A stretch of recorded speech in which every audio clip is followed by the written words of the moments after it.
வணக்கம். நாங்கள் புரிஞ்சிட்டீங்க.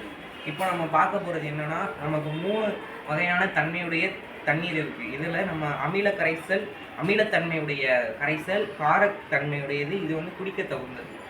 இது 3த்தையும் வச்சு நம்ம pH பேப்பர் வச்சு செக் பண்ண போகிறோம். எது குடிக்கிறது, எது குடிக்காதது, எது அமிலத்தன்மையுடையது, எது காரத்தன்மையுடையதுன்னு வச்சு பார்க்க போகிறோம்.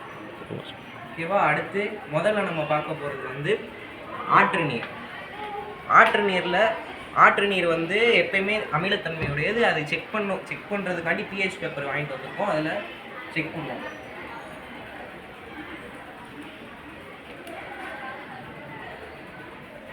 பாருங்க, நல்லா முக்கிக்கணும். இதை பார்ப்போம். இதில் அமிலத்தோட ஒத்து போகிறதுக்கு 6வது நம்பர். ஆறாவது இருந்தால் அது அமிலத்தன்மையோடது. ஏன்னா 7 நடுநிலைத்தன்மையோடது. அதுக்கு மேலே இருந்தாலே அது அமிலத்தன்மையோடையது தான் நம்ம படிச்சிருக்கோம். அடுத்து நம்ம செக் பண்ண போகிறது குடிநீர். குடிநீர் பார்ப்போம்.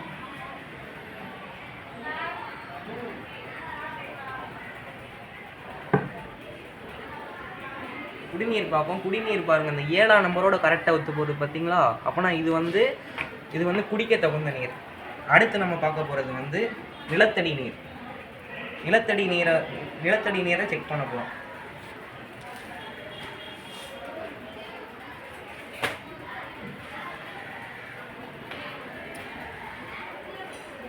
இப்போ பாருங்க, இது இந்த 9ஆம் நம்பரோட செக் ஒத்து போதா? அப்போனா இது காரத்தன்மையுடையது.